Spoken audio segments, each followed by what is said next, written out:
The transformational path of the fifth gene key moves from impatience to timelessness, and it's the path of patience. The shadow of impatience. This is an interesting one, and it's also very contemporary.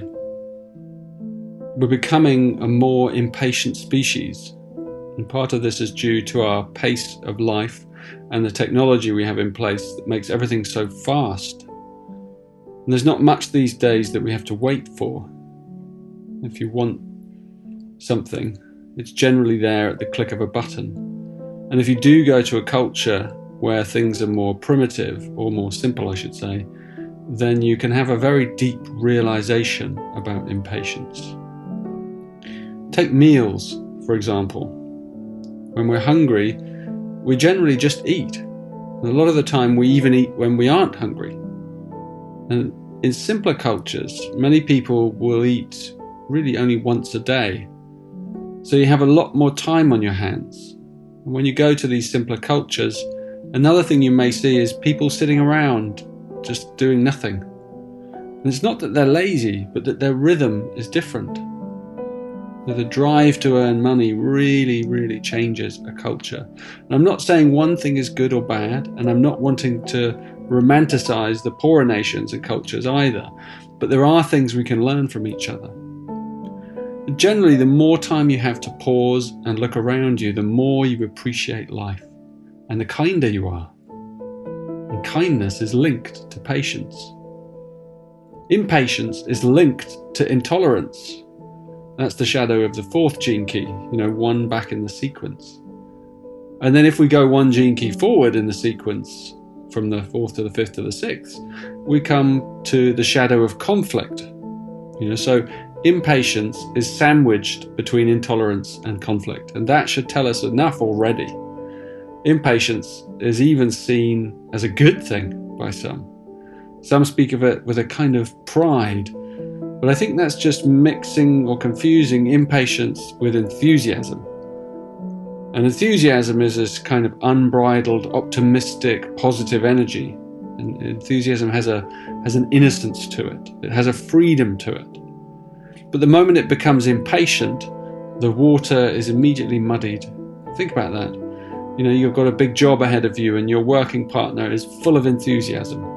That's going to be a fun job. Now imagine the same person's full of impatience. Not a fun job. So impatience has dropped in frequency. It puts tension and nervousness in the air. It's an uncontrollable, uncomfortable energy to be around. It's also going to ensure that whatever job is undertaken, it's neither going to go smoothly, nor is it going to be fulfilling. In fact, it may even fail, because the timing will be out, and the rhythm will be unstable and erratic, and there's going to be stress. The programming partner of the fifth gene key is the 35th gene key. And that's the shadow of hunger. And this hunger is not just physical, it's emotional, it's intellectual, and it's insatiable. So I'd like you to really look at your own impatience in any situation whenever it comes up. For me, my greatest test of patience is being a parent. Children really push your impatience buttons, especially when you have several children and they start getting at each other, which as far as I can tell, all children seem to do from time to time. And they will drive you to distraction. And that's my personal edge of impatience. And sometimes I just lose it. I lose my composure, I forget all my grand teachings, and I just lose it. And every parent knows exactly what I mean. But we all have our edges. And impatience is a society undercurrent, and it's now part of our culture. So to transmute this shadow in your life, you have to go directly against the grain of the culture. When I was younger, I lived in New York for a while, and I somehow, God only knows how, because I was this kind of bearded madman at the time, I ended up going out with this really beautiful woman, a model, a successful model. And we were kind of like Beauty and the Beast, But anyway, she loved me, and I was pretty footloose. So she invited me to her modeling sessions, and I was in a deep meditative phase of my life. And it was a very blissful time for me. And in those kinds of professions like modeling, just like in the movie business, there's a huge amount of waiting around. And I just sit there on a chair watching the whole scene, and I'd be there literally for hours, and I'd just sit.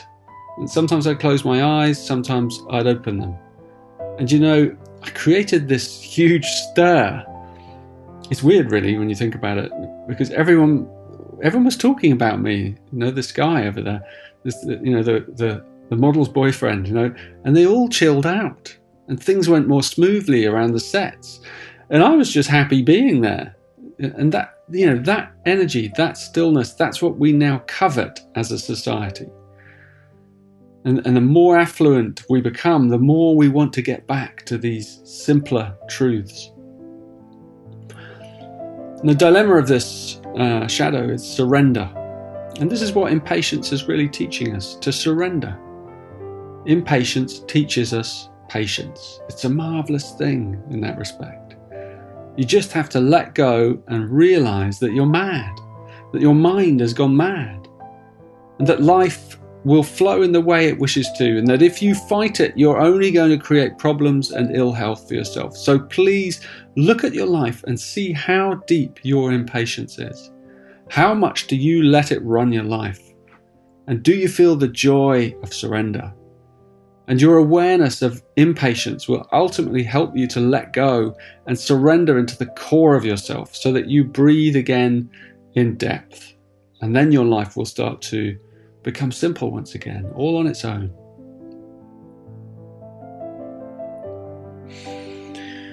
The fifth gift, patience. This gift is my life purpose, you know, in my hologenetic profile. You know, the fifth gene key is my purpose. And I've often joked that if your life purpose is patience, then you can be sure you're going to need it. And that's the same with all our gifts. So I have had to learn patience, and I'm still learning it. And to me, there are two types of patience. There is surface patience, and then there's deep patience. And surface patience is a good start. You know, it really is. It's a technique that you can employ, and it's really all about learning to wait. You witness your own impatience, and then you stop the action that was coming out of that impatience, and you simply wait. And the impatience probably continues beneath the surface. So you still feel uneasy and tetchy and anxious, but you've stopped the activity that was recreating that loop, and you learn to wait. You know, you have to learn to pause and to be still and to breathe. And over time, surface patience like this goes deeper inside you, and you begin to spontaneously relax, and then surrender happens. You know, you can't do a surrender technique. It's just something that happens in your body. And then deep patience begins. And it's like a kind of cooling mist that rises up and calms your aggravated system.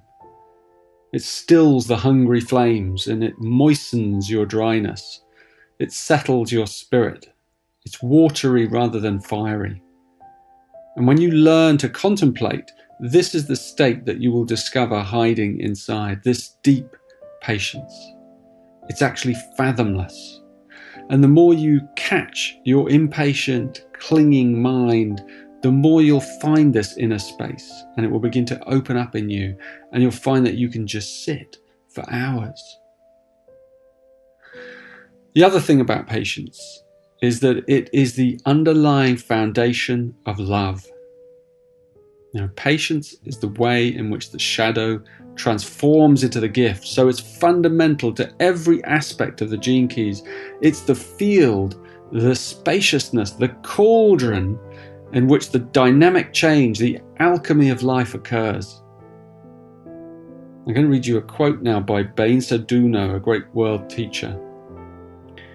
The secret of patience is this: when someone offends you, you should find the good aspect of the offence and make use of it. An offence is a very hard walnut that someone has given you. You need to break the shell, remove the nut, and eat it. And if you can feed yourself in this way, you'll be completely healthy. When people speak bad of you, when they blame you for something, they're providing you with food. And if you know how to use this food correctly, you will be most satisfied. Patience creates the conditions for love's manifestation. It is the first fundamental quality of love's arrival. It's vanguard. Patience is love's vanguard. What a beautiful concept. And this is the whole work that we're each here to do, to transform this suffering that our fate brings us, to accept it gladly into an opening heart, and to use that heart to open to deeper love. Patience is absolutely key in this. It isn't just a nice side plate, it's the main course. So treasure patience and measure your own progress by how patient a person you're becoming. And patience is needed more than ever in times of interpersonal conflict. You have to continue to treat others with respect and with forgiveness and with patience. And then you leave the rest up to God or up to the universal flow. The most you can do, really, is to love someone and send him your good thoughts, or her, your good thoughts and feelings, and then wait and trust that destiny will shape the correct course over time. Some relational difficulties just take years, even lifetimes, to resolve. But if you've cultivated deep patience, this isn't going to matter to you. You can just accept people as they are. And that's what we learn in the Venus sequence in part 2 of the Golden Path. We learn the art of returning non-love with love. And that's another way of saying we learn the great art of patience. The fifth siddhi, timelessness. In our spiritual path, patience rules supreme. I can't think of a single quality that is more needed on a spiritual path. Love, of course, but then we've just seen that patience is the foundation of love. And you might ask, well, why patience? Well, for one thing, it's not what people want or seek. Again, that tells us a lot. In the Tao Te Ching, there's a well-known verse, and it says of the qualities of the true sage, it says, sages thus seek what no one else seeks. They don't prize hard to get goods. They study what no one else studies. They turn to what others passed by. To help all things remain natural, they dare not act. Patience does not look exciting, does it? There are no workshops in patience. Have you ever thought about that?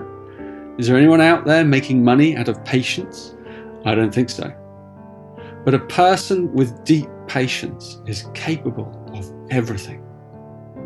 The other reason we need patience with ourselves is because we constantly fall off the horse. In our spiritual practice, our focus wavers from time to time as the world pulls at us and tests us and pushes us, and we make mistakes. And of course, from the point of view of deep patience, there aren't any mistakes, just learning. So patience gives us the long-term perspective. It dissolves time. And this is when we begin to move towards the siddhi of timelessness. Time is the great linchpin of awakening. We live like fish submerged in time. We live, we eat, and we breathe time. We don't know anything other than time. Consciously or unconsciously, we are the product of our past thoughts, our beliefs, our past actions, and our future is being formed in every present moment. You're forming your own future right now as you listen to or read these very words. What kind of future are you forming? This is why the mystics have always pointed us towards the present, because they know that the present creates the future, and the future always holds the promise of awakening. I've come to an impasse in words here, because we don't awaken in the future, but in the present. But we still have to build that present. This is a paradox. My teaching differs slightly from the traditional model of mindfulness that calls us over and over to come into the present and observe all passing away. Contemplation is different from meditation. Contemplation sometimes uses the higher mental body, what I call the causal plane, to attune to that which is coming into the form, the future. For example, we may hold a vision for the future manifestation of the kingdom of heaven coming to earth, right? I'm being realistic here. We can see that heaven is not yet here on earth, but one day it will be. So we attune ourselves to that future certainty. And over time, as we do this, we bring that certainty into the cells of our body, and then we carry it in the present moment. And I find this a beautiful paradox, to carry the future in the present. And we also, of course, carry the past in the present. We carry the memory of our loved ones and our ancestors. We carry all that is best in them. We transmute all the shadow that they left by remembering only that which was fine and beautiful about them. And we carry that too in the present. You see, there really only is the present. Past and future are gathered here in this moment. The great masters and initiates have always visited this plane. They are our future. They were there at the beginning. We began with a golden age, we fell from grace, and one day we'll return again to a golden age. The masters, or I should say the master, incarnates from timelessness into time. They come from the outside, in a way, outside the water, and they dive into time, and they teach us about life above the surface, above the water. And as we die, we return into the timeless. We return into the boundless. And it's not somewhere else far, far away. It's right here within. No one ever dies. Nothing ever dies. Life is nothing but eternity. Ideas change shape. Humans change shape. It's the same thing. But the essence is the same.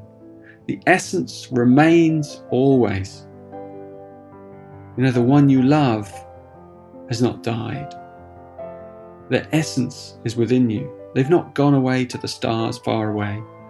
A part of them has, but those stars are really within you. They're closer than your breath, closer than your heartbeat. That which is best in them now beats in your heart. So when the master descends into the form, he or she does so to play a pivotal role within the game of time. And life is like one of those kind of addictive TV series that continues to unfold. That's evolution. And that master is our future. They are our future now. And in the game as it stands today, we're at a threshold moment, because a new age is opening up, a new epoch, a new Aquarian epoch. And this symbol of Aquarius, it's interesting. Symbols are the way the gods communicate. They're like the chapter headings of evolution, these signs. So Aquarius is the water bearer. That's its myth. It captures the idea of abundance, of water being poured from a vessel. And yet at the same time, it's an air sign. So like the dragonfly of the Gene Keys, the coming epoch is a movement from water into air. The fish is going to sprout wings and fly into the air. And we're those fish. And we're emerging from the Piscean age. And of course, any astrologer will tell you that Aquarius is ruled by Uranus, the father of time. Uranus, the unpredictable, the changeable, the changeless. Uranus, the dervish.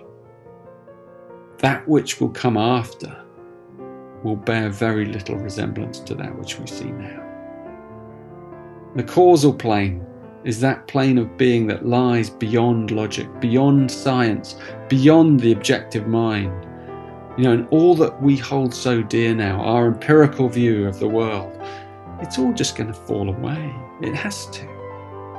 We don't see the causes at present. We don't realize that we're powerful beyond measure, not as materialists, but as spiritual beings. Can you imagine what the world might be like when time starts to break down? Can you imagine the chaos? And this is what Uranus is bringing. Time has been our crutch for so long, and when we begin to see through the veil of time into the eternal, then all our taboos begin to crack, and the greatest taboo of all is death. One day, in the now, we will remember all our incarnations. We'll see the future as the Master sees it. The Master can't disclose the future, at least not ordinarily. He or she can indicate it in big gestures and sometimes in specific cases, but otherwise the future is a secret. But the time is coming when time itself will melt, and therefore along with it, space. Time and space, they're two sides of the same spinning coin. I love that the secret of time in physics is held by the image of a black hole. Many times I've spoken of the black hole and its relationship to the white hole, because the black hole dissolves time and leads through the wormhole into the white hole, which is eternity. You are eternal. Contemplate that. Contemplate that. Sometimes I contemplate this word, eternity. I just take the word and I roll it around inside myself until it sort of softens me and diffuses my boundaries, and I kind of become all syrupy. I begin to merge with those higher bodies. So tune into that cellular certainty of the end of time, and your consciousness will know it when you die. It's not very long from now. So recall it often, smother yourself in it, smooth your passage towards it, and see your role in the evolutionary saga. See your current role, your current incarnation within time, and play it to the hilt. Because one day this game will come to an end and we'll all be unified. So bring that certainty into the now. Don't get caught in worrying about the details of the plan. Don't worry about the Maya. Help when and where you can, but you needn't worry. I'm going to finish with a beautiful prayer that I often do when I go out and meet the sunrise. And listen particularly to the last line, because I repeat that line over and over until I'm immersed in its truth. And I always see the paradox of knowing it, and yet being at a stage in the drama where it's still not yet come about. Paradoxes such as this are really to be enjoyed. It's called the Holy Incantation of Solace. Let love flow through my soul. Let light flower in my heart. Let warmth radiate my belly. Let purity shimmer in my bones. Let kindness resound in my voice. Let clarity shine through my mind. Let solace abound in my life, touching all who I meet. Let solace abound in the world, bringing all beings into perfect union. Let solace abound in the world, bringing all beings into perfect union.